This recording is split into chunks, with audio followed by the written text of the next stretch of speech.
사랑하신다는 것입니다. 하나님의 사랑은 찾아오는 사랑입니다. 죄와 어두움에 빠져있는 이 세상에 자기 아들을 보내시고 또 그 아들을 통해서 하나님의 사랑은 찾아오는 사랑임을 보여주고 있습니다. 예수님이 이 땅에 오셔서 하신 일도 무엇입니까? 사람들을 찾아가신 사역입니다. 먼저 찾아가는 것은 먼저 행동하는 것입니다. 그리고 그들과 함께 계시면서 예수님은 가장 중요한 일을 하십니다. 하나님의 일을, 하나님의 말씀을 이야기하시죠. 그들과 함께 계시면서 하나님에 관해서 끝없이 말씀하십니다. 우리가 오늘 읽은 이 성경도 주님이 이 땅에서 행하신 일을 기록하고 있습니다. 정말 위대한 분들은 책을 남기지 않습니다. 예수님은 자신의 이름으로 직접 책을 쓰지 않았지만 그분의 이야기는 많은 책들의 주제가 됩니다. 중요한 점은 하나님의 이 사랑은 우리에게 찾아오는 사랑이고 또 말씀하시는 사랑이라는 것입니다. 하나님이 자기 백성을 사랑하는 방법은 우리가 지금까지 사랑을 받아온 방법과는 많은 차이가 있습니다. 그래서 사람들은요, 하나님이 자신을 사랑한다라고 할 때 잘 느끼질 못합니다. 하나님이 사람을 사랑하시는 방법과 또 사람이 사람을 사랑하는 방법과는 많은 차이가 있습니다. 사람들은 사랑을 할 때 그 사람한테 관심을 주고 또 그 사람한테 집중을 합니다. 그래서 내가 사랑을 받는다라고 하면 내가 집중을 받고 있구나, 내가 관심을 받고 있구나, 그렇게 느끼죠. 사람들은 사랑을 할 때 관심을 주거나 집중을 합니다. 그런데 하나님이 사람을 사랑하실 때는 이런 방법이 아닙니다. 때로는 사랑하시기 때문에 하나님은 매를 드시기도 합니다. 우리가 구약 성경을 읽다 보면 하나님의 백성들은 고난과 시련을 당합니다. 멀리 타국에 가서 포로 생활도 합니다. 하나님으로부터 징계도 받습니다. 그리고 우리가 자세히 읽다 보면 하나님의 백성들은 오래 머무르지 못합니다. 끝없이 나그네와 같은 삶을 살아갑니다. 그래서 하나님의 백성들은 어떤 것을 많이 가질 수가 없어요.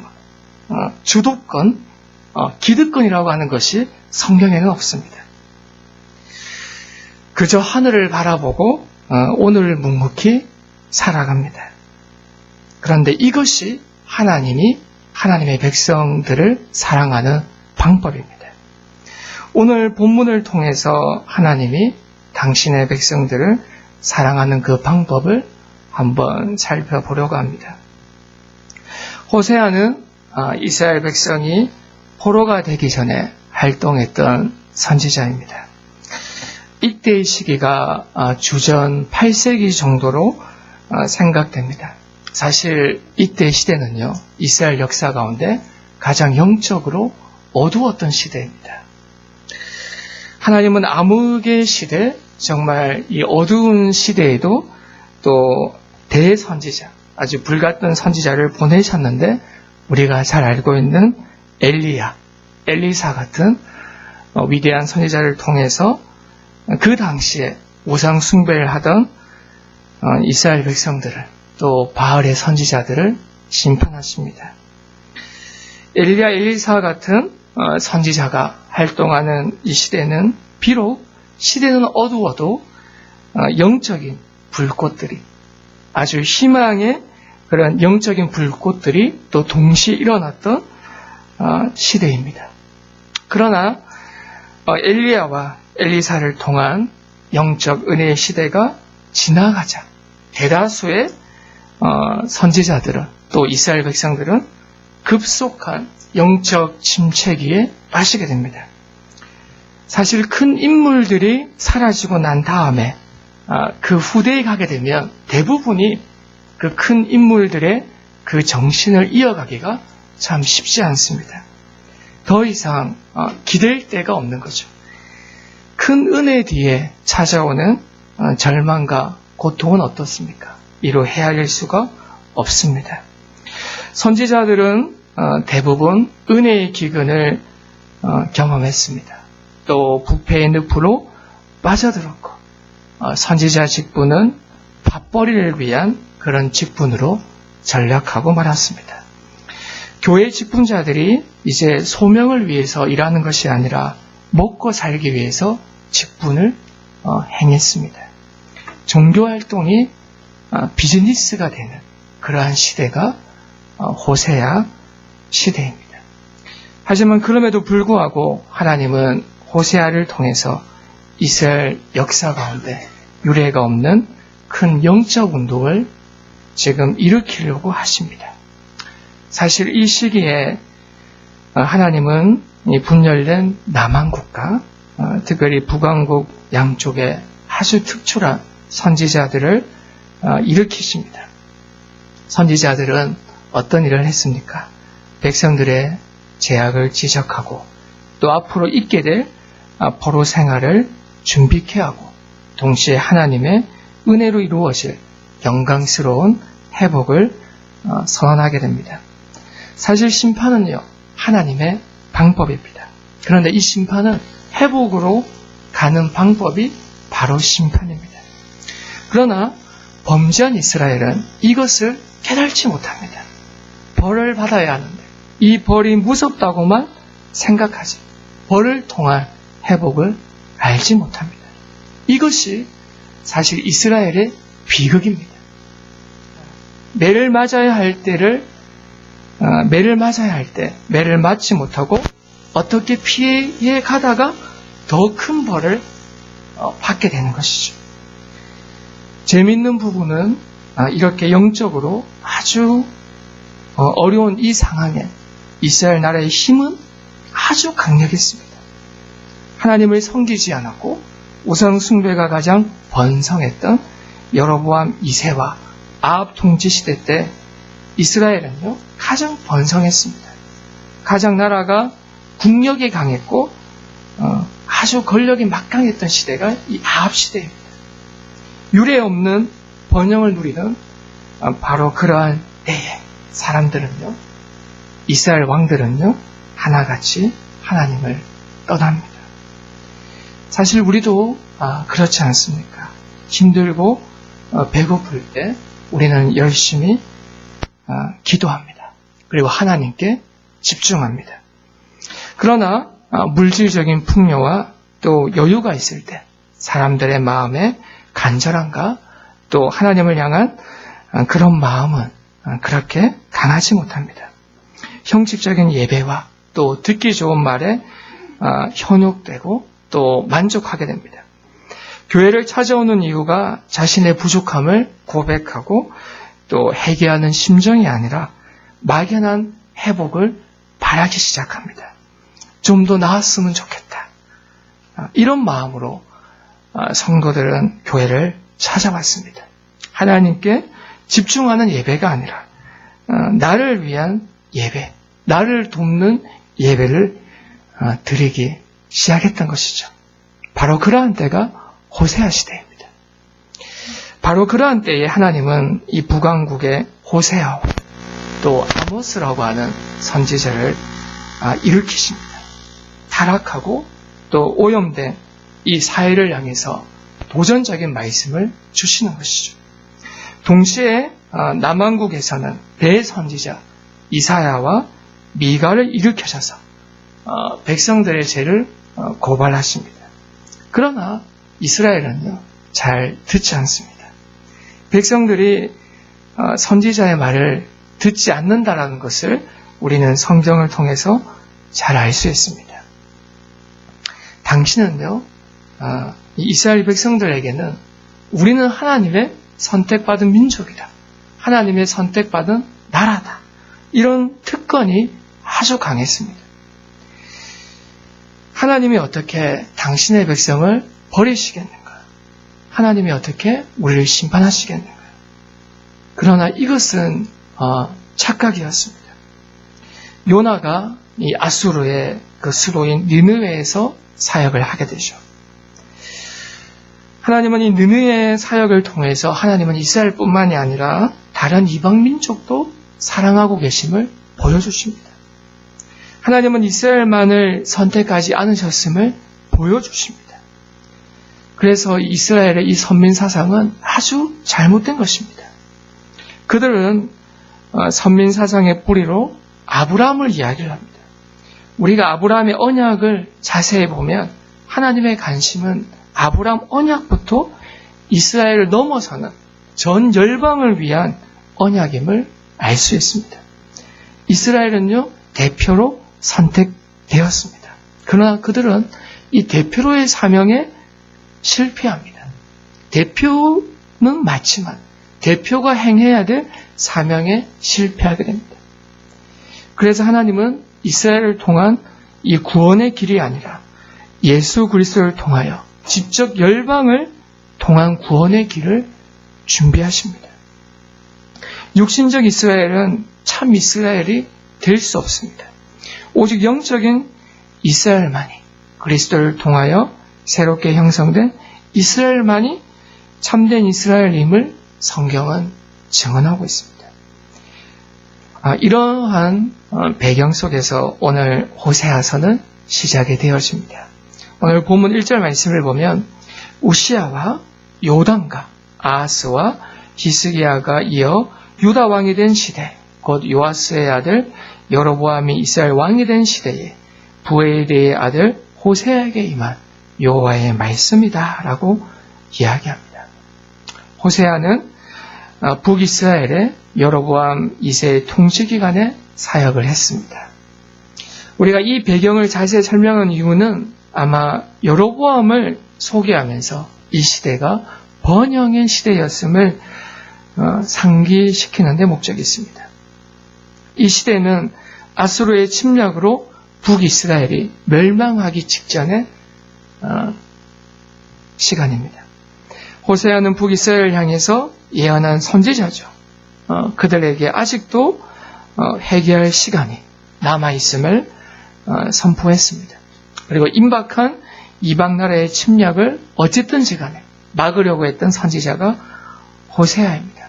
사실 하나님이 선지자를 보내신다는 것은 무엇이냐면 하나님은 참고 계신다라는 것입니다. 내가 이 백성들의 죄를 참고 있다. 이 표현이 하나님이 선지자를 통해서 말씀하고 있다라는 것입니다. 호세아는요, 자신에게 임한 이 예언의 말씀을 하나님의 말씀으로 알았습니다. 그래서 그는 이 말씀이 하나님의 말씀임을 담대히 선언하기 시작합니다. 하나님의 말씀이 임한다라고 하는 것, 그것이 하나님이 이스라엘 백성들 가운데 활동하고 있다는 증거인 것입니다. 하나님은 어떻게 일하시지? 우리는 그런 의문을 가집니다. 근데 하나님은 하나님의 말씀을 통해서 일하시는 거죠. 그러니까 하나님이 선지자를 통해서 말씀하시고 있는 이 상황 자체가 하나님이 일을 하고 계신다. 하나님이 자기 백성을 통해서 일을 하고 계신다라고 하는 것입니다. 이것이 가장 중요한 포인트입니다. 그래서 우리는요, 무언가를 시작하기 전에 먼저 말씀을 읽어야 합니다. 그리고 말씀을 들어야 합니다. 그리고 말씀을 깨달아야 합니다. 내가 주님을 위해서 무엇을 할까? 이것을 먼저 생각하기 전에 주님이 나에게 무엇을 말씀하셨는가를 우리는 먼저 살펴야 합니다. 그러니까 먼저 알아야 합니다. 그래서 본문 2절 상반절은 이렇게 시작을 하죠. 여호와께서 처음 호세아에게 말씀하실 때라고 이야기합니다.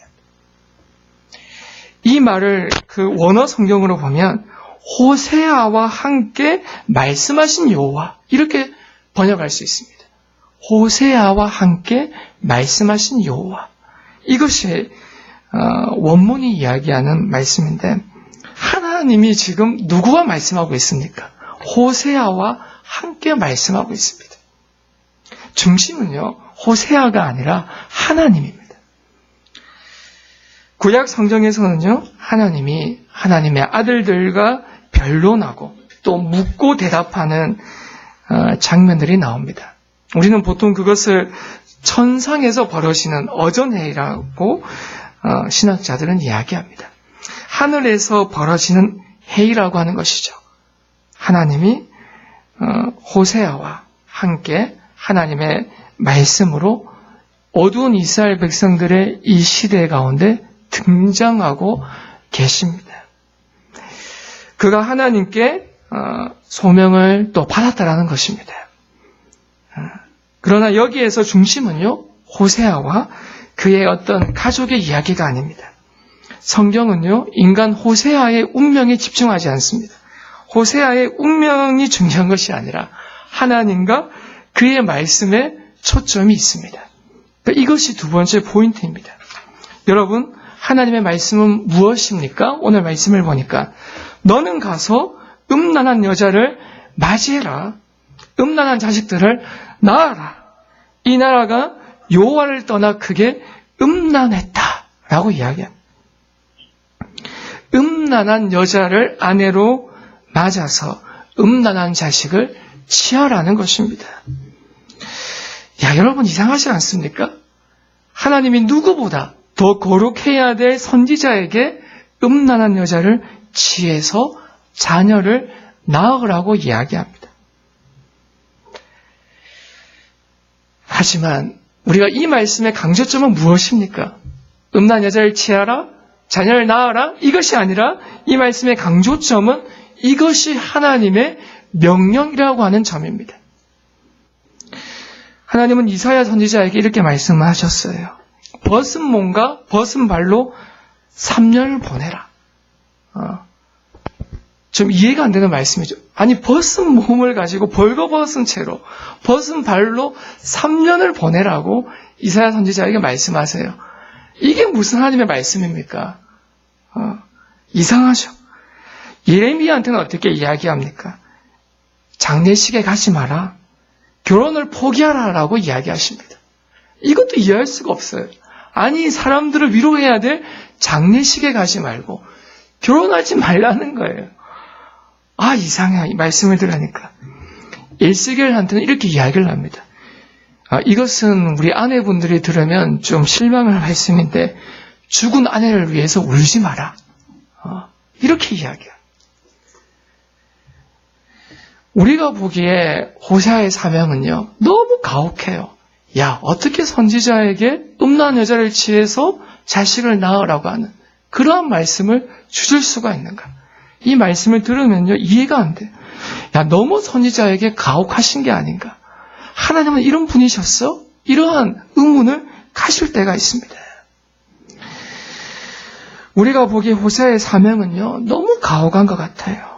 하지만 하나님이 호세아에게 그와 같은 희생을 요구하는 것은요, 전혀 불가능한 것은 아닙니다. 우리는요, 하나님의 말씀을 들을 때 우리의 운명이나 우리의 연민을 바라볼 때가 많아요. 많은 사람들이 말씀을 들으면서 자신의 운명과 자신의 상황에 관해서 연민을 느끼면서 들어요. 그게 포인트가 아니거든요. 우리의 운명이나 우리의 어떤 처지 자체는요, 하나님의 말씀의 포인트가 아니에요. 우리가 호세아서를 보면서 여기에 집중하기 시작하면 우리는요, 호세아서를 제대로 읽을 수가 없어요. 우리는 호세아의 운명에 집착할 것이 아니라 하나님의 말씀, 하나님의 이 명령에 우리는 집중해야 합니다. 그분의 말씀에 집중해야 합니다. 이것이 보여주는 것이 무엇입니까? 하나님이 호세아의 말씀을 통해서 약속을 지키시는 하나님과 약속을 어긴 이스라엘의 관계를 실물로 보여주시는 거예요.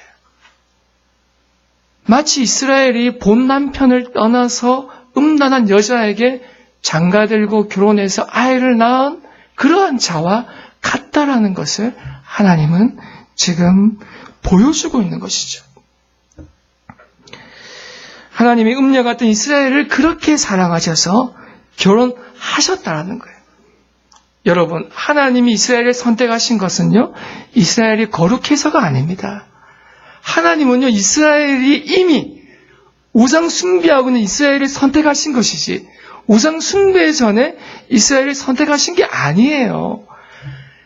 야곱이 그 삼촌 라반의 집을 떠날 때 무엇을 가지고 나옵니까? 우상 숭배 물품인 그것을 가지고 나오잖아요. 그의 처가. 이미 이스라엘은요, 우상 숭배하고 있었어요. 우상 숭배하는 그러한 자를 하나님이 선택하신 거예요. 우리는 착각하게 됩니다.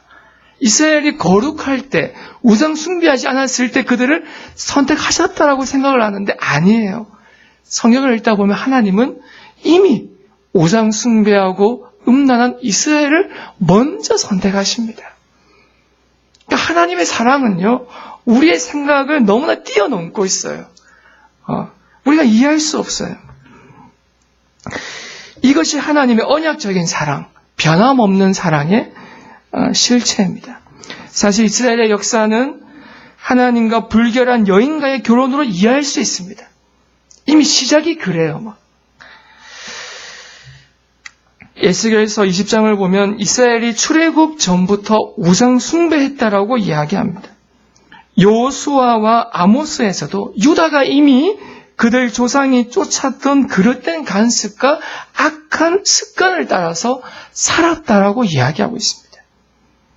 아모스 2장 4절 말씀을 보면은요, 여호와께서 이와 같이 말씀하시되 유다의 서너 가지 죄로 말미암아 내가 그 벌을 돌이키지 아니하리니 이는 그들이 여호와 율법을 멸시하며 그 율례를 지키지 아니하고 그의 조상들이 따라갔던 거짓 것에 미혹되었다라고 이야기합니다. 이미 이스라엘은 처음부터 우상 숭배했던 백성들입니다. 우상 숭배가 또 아론의 금송아지 사건으로 학대가 되었죠. 그래서 하나님이 호세아를 음란한 여인인 고멜과 결혼하게 하신 것은 하나님의 은혜와 측량 못할 사랑을 보여주고 있는 것입니다. 하나님은 불결한 창녀인 이스라엘 백성들을 선택하셔서 그들을 아내로 받아주시고 자녀까지 낳게 하신 것입니다. 비록 아내는 아내로서의 도리를 이미 저버렸지만 남편인 하나님은 남편으로서의 그 도리를 끝까지 행하고 있다는 것입니다. 우리는 어떻습니까? 사랑과의 사이에 약속이 틀어지고 관계가 틀어지고 신뢰가 깨어지면 어떻습니까? 더 이상 그 상대에 대해서 책임을 지지 않습니다.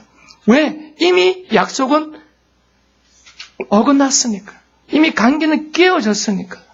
하지만 하나님은요, 이미 하나 될 수 없는 관계인 그러한 자들을 부르셔서 이미 그 상대는 약속을 어겼고 이미 우상 숭배했고 이미 망가졌지만은 하나님께서 약속하셨기 때문에 그 망가진 그 상대를 끝까지 이끌고 나가신다는 겁니다. 이것이 인간의 사랑과 하나님의 사랑과의 가장 큰 차이입니다. 그래서 우리 하나님의 그 약속을 언약이라는 거예요. 변함없고 영원한 거라. 이건 무조건적인 거라는 거예요. 이건 일방적인 거라는 거죠. 일방적이다. 하나님은 남편으로서 그 도리를 끝까지 행하십니다. 호사의 아내 고멜은요, 그래서 이스라엘을 대표합니다. 그리고 이스라엘의 죄의 본질이 무엇인지를 정확하게 보여줍니다. 고멜이 누굽니까, 여러분? 아십니까? 고멜의 직업은요, 바알의 성전의 창기입니다. 고멜의 원래 직업이 그래요. 바알을 섬겼던 그 바알 신의 제사를 하기 위해서 성전의 창기들이 그 앞에서 온갖 그런 비윤리적인 그러한 음란한 행위들을 합니다. 그걸 통해서 바알을 즐겁게 한 창기가 원래 고멜의 직업입니다. 그런 아내를 호세아한테 아내로 맞이하라고 있는 거죠, 하나님은. 그런데 바로 그런 고멜 같은 자들이 너희들이었다는 거예요. 너 이스라엘이 그러한 자들이었다라는 거예요. 그럼 내가 그러한 너희들을 사랑해서 선택하지 않았느냐? 이것을 말씀하고 있는 거예요. 이스라엘은요, 바알 숭배에 끊임없이 참여했습니다. 1세기 전에 엘리야는 바알 선지자와 싸웠지만 여전히 바알 숭배는 사라지지 않았어요. 호세아는 고멜을 어떻게 합니까? 먹여주고 입혀줍니다. 하지만 고멜은 장녀라서 다른 연인들이, 다른 남자들이 나를 더 사랑해, 그렇게만 생각을 합니다. 하나님은 이스라엘을 진실히 인도하셨죠. 사랑하셨지만 이스라엘은요, 나를 사랑하고 나에게 풍요를 주는 사람은 바알이야, 이렇게 생각을 하는 거예요. 호세아 2장 8절 말씀을 보면 곡식과 새 포도주와 기름은 내가 그에게 준 것이요 그들이 바알을 위하여 쓴 은과 금도 내가 그에게 더하여 준 것이거늘 그가 알지 못하도다라고 하나님이 한탄하십니다. 이스라엘은 하나님의 사랑을 잊고 있으면서도 하나님의 사랑을 알지 못합니다. 하나님이 언제 우리를 사랑하셨는가 하고 따지고 있는 것이죠. 이것이 죄인의 모습입니다. 우리의 모습인 것이죠. 성도 여러분, 우리는 하나님의 사랑을 의심하지 말아야 합니다. 하나님의 사랑의 흔적을 우리는요, 끝까지 기억해야 합니다. 오늘 4절 말씀을 보면 여호와께서 호세아에게 이르시되 그의 이름을 이스라엘이라 하라. 조금 후에 내가 이스라엘의 피를 예후의 집에 갚으며 이스라엘 족속의 나라를 폐할 것이다 라고 이야기합니다. 호세아는 고멜에게서 낳은 맏아들의 이름을 이스라엘이라고 이야기합니다. 이스라엘 백성들은요, 이스라엘 이 말만 딱 들으면 그들은 우울해집니다. 이스라엘 역사 가운데 가장 참혹했던 그 역사적 전투가 벌어졌던 그 땅이 이스라엘 평원이거든요.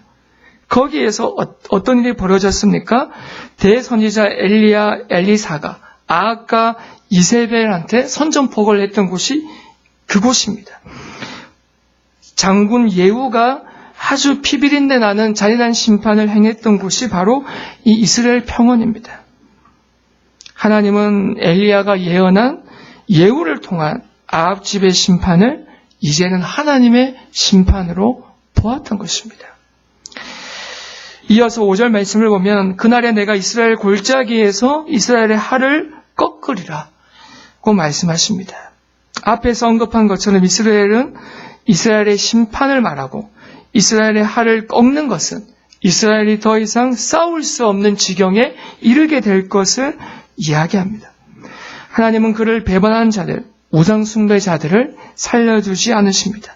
반드시 보응하시고 심판하십니다. 그리고 이 모습이 구체적으로 6절에 이렇게 나타납니다. 고멜이 또 임신하여 딸을 낳음에 여호와께서 호세아에게 이르시되 그의 이름을 롤루 하마라 하라. 내가 다시는 이스라엘 족속을 긍휼히 여겨서 용서하지 않을 것이다. 하나님은 이 아이의 이름을 롤루 하마라 하시면서 다시는 이스라엘 백성들을 내가 불쌍히 여기지 않겠다라고 하십니다.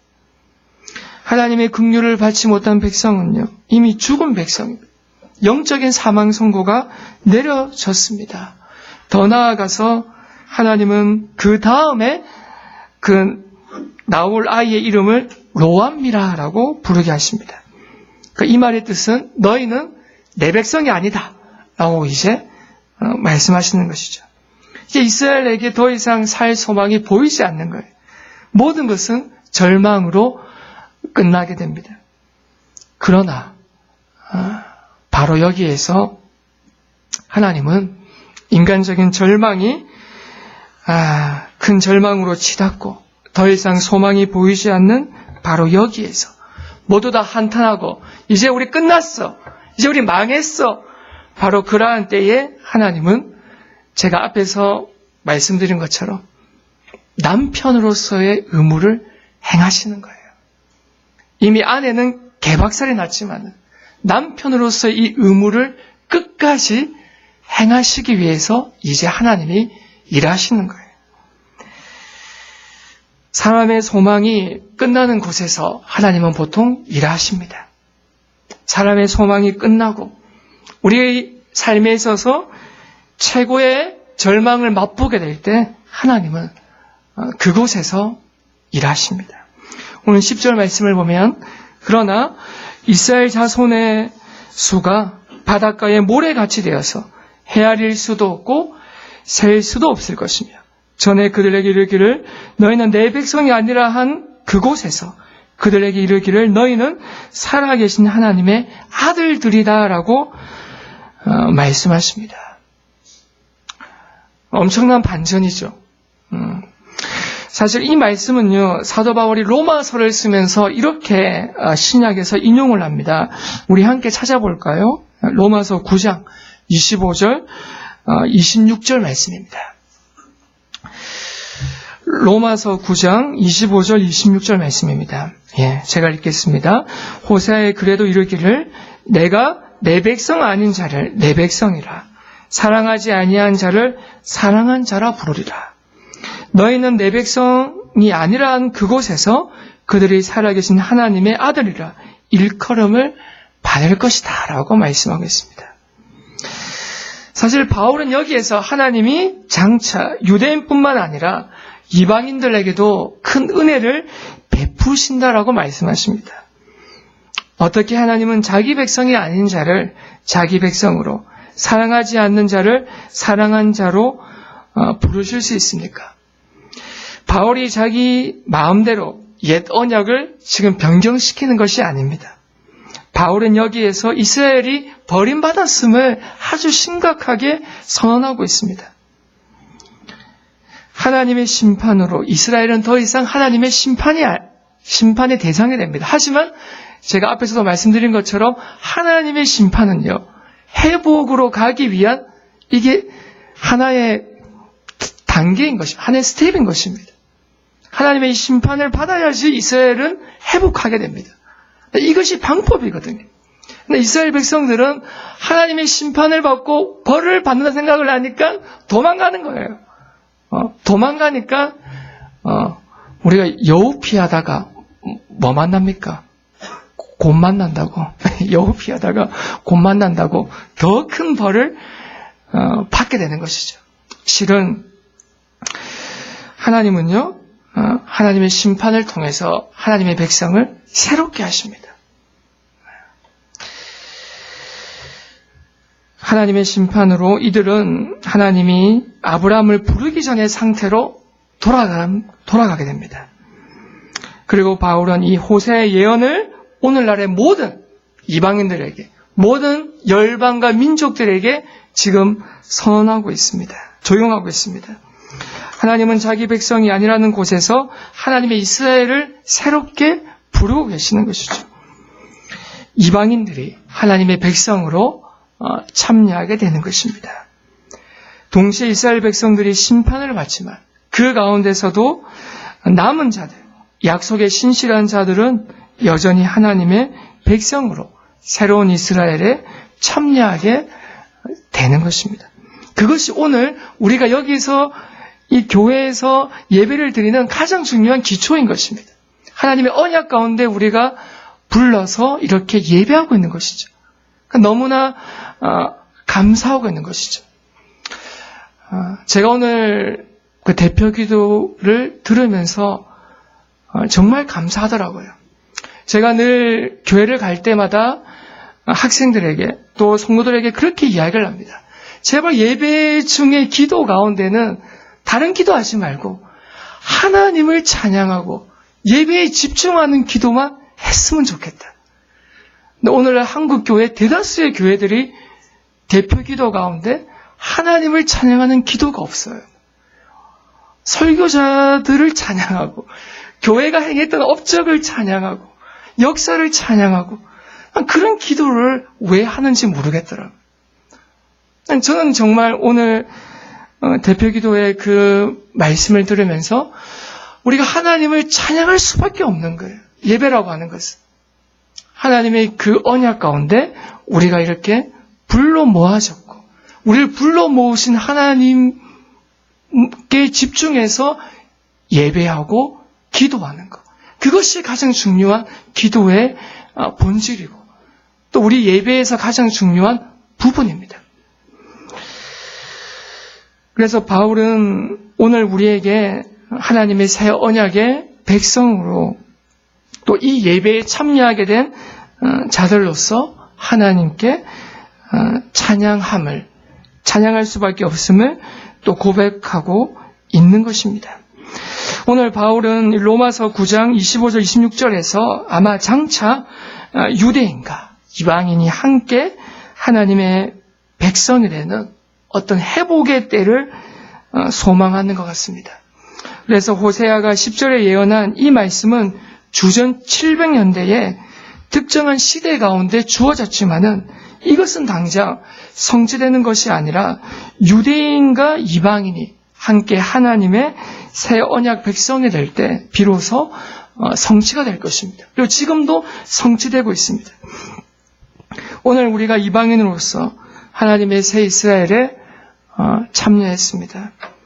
그래서 우리는 오늘 이 호세아 예언의 성취를 오늘 경험하고 있습니다. 우리가 그러한 은혜를 받은 자들입니다. 원래 우리는 하나님을 모르는 자들이었고 하나님의 은혜를 받을 수 없는 연약한 죄인들이었습니다. 그러나 하나님이 하나님의 백성이 아니었던 이방인들인 우리를 부르셔서 하나님의 은혜 가운데 하나님의 백성에 참여하게 하셨습니다. 이것이 가능한 것은 무엇입니까? 우리의 의지가 아닙니다. 우리의 어떤 열심이 아닙니다. 음력까지도 사랑하셔서 키우시고 먹이셔서 또 결혼하게 하신 하나님의 변함없는 사랑 때문입니다. 하나님의 언약 때문입니다. 이 하나님의 변함없는 사랑이 오늘 우리에게도 말씀 가운데 도달했습니다. 그래서 하나님은 오늘 우리에게 말씀으로 말씀하고 계십니다. 우리가 이것을 붙들고 나가셔야 됩니다. 성도 여러분, 이 사랑을 배신하지 마십시오. 정말 이 사랑만이 여러분을 온전케 하실 것입니다. 하나님의 은혜 가운데 가하시기를 우리 함께 기도하며 나아갑시다. 기도하시겠습니다.